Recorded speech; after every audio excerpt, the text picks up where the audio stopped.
जादुई टीवी। सुनो, तुम्हारे बाबूजी तो कब के गुजर गए। अब उनका जो सामान है वो पड़े पड़े कबाड़ा हो रहा है।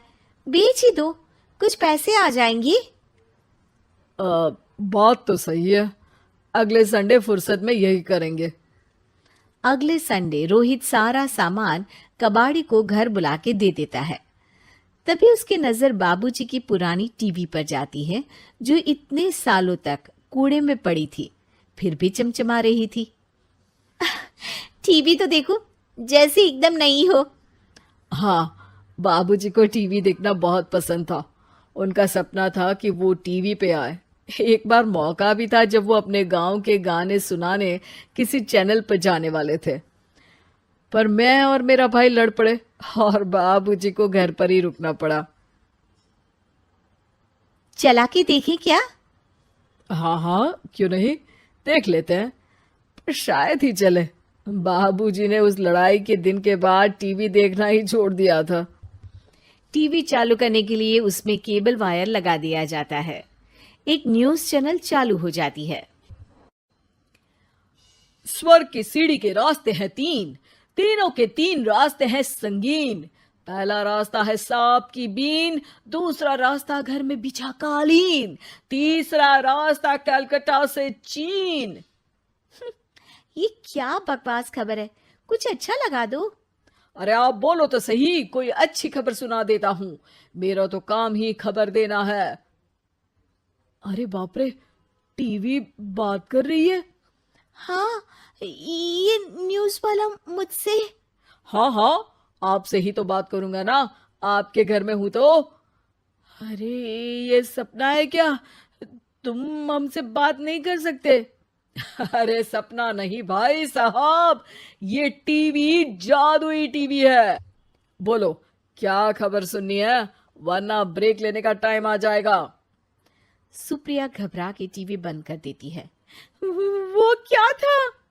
अरे एक बार और चालू करके देखे, फिर से बात करेगा तो चैनल बदल देंगे।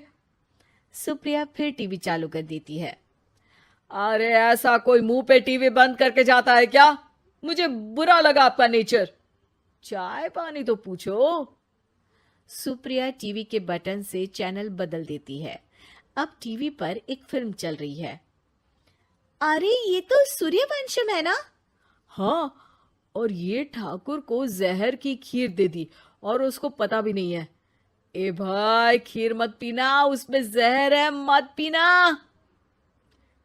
ठीक है महाशय, जैसा आप कहें। हाँ। अरे, आपकी बात मान ली, पूरी पिक्चर ही अब तो बदल जाएगी। मतलब ये सच में जादुई टीवी है? तभी वहां कबाड़ी आ जाता है।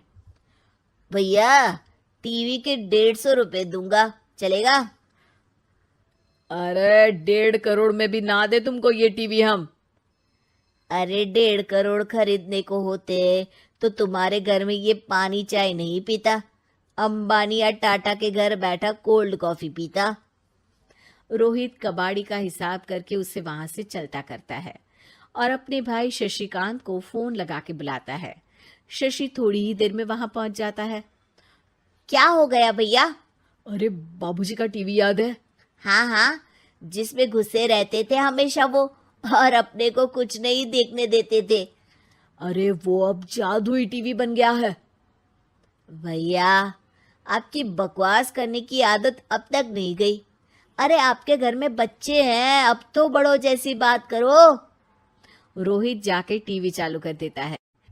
टीवी पर एक जादू का शो हो रहा है जिसमें एक जादूगर है। अब मैं अपनी टोपी में से कबूतर निकालूंगा।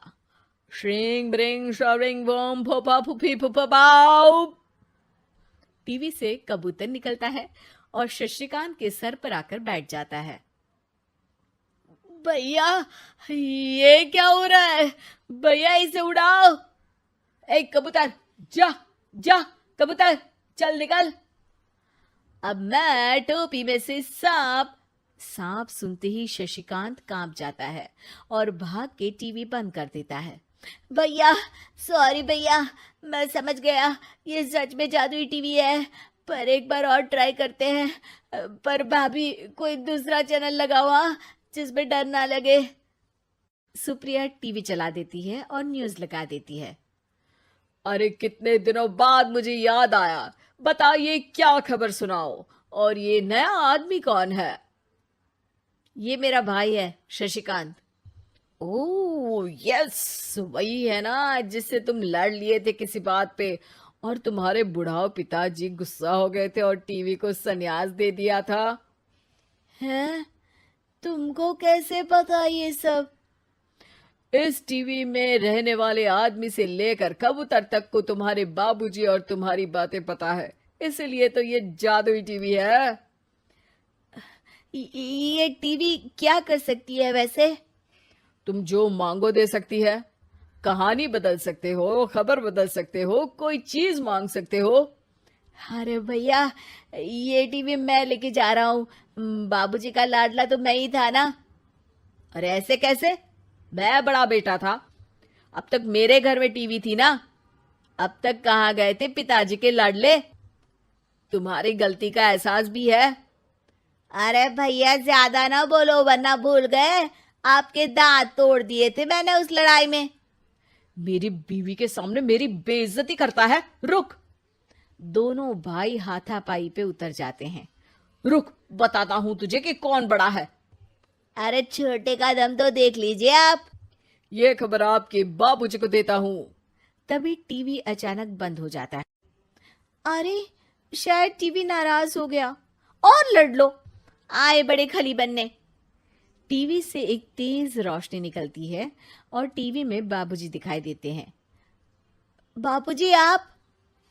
इतना चकरा क्यों रहा है? अपने बाप को नहीं पहचानता क्या? ये तो ऐसा ही है बाबूजी। प्रणाम बाबूजी। अरे चुप कर, तुम दोनों ही उल्टे हो। तुम्हारी वजह से मैंने टीवी में आने के सपने को छोड़ दिया, तुम्हारी लड़ाई की वजह से। और तो और, जितना मैं अपनी बीवी को नहीं देखता था उतना टीवी को देखता था, वो भी छोड़ दिया तुम दोनों की लड़ाई की वजह से। और अब मरने के बाद जब मैंने टीवी को जादुई टीवी बना दिया तो भी तुम इसका फल लेने की जगह लड़ रहे हो। अरे तुम तो लायक ही नहीं हो। अब तुमको बाबा जी का ठुल्लू भी नहीं मिलेगा। बाबूजी चले जाते हैं। टीवी बंद हो जाता है। रोहित और शशिकांत गिड़गिड़ा के टीवी के सामने हाथ जोड़ के बाबूजी को बुलाते हैं, पर टीवी सिर्फ धुआं निकालता रहता है।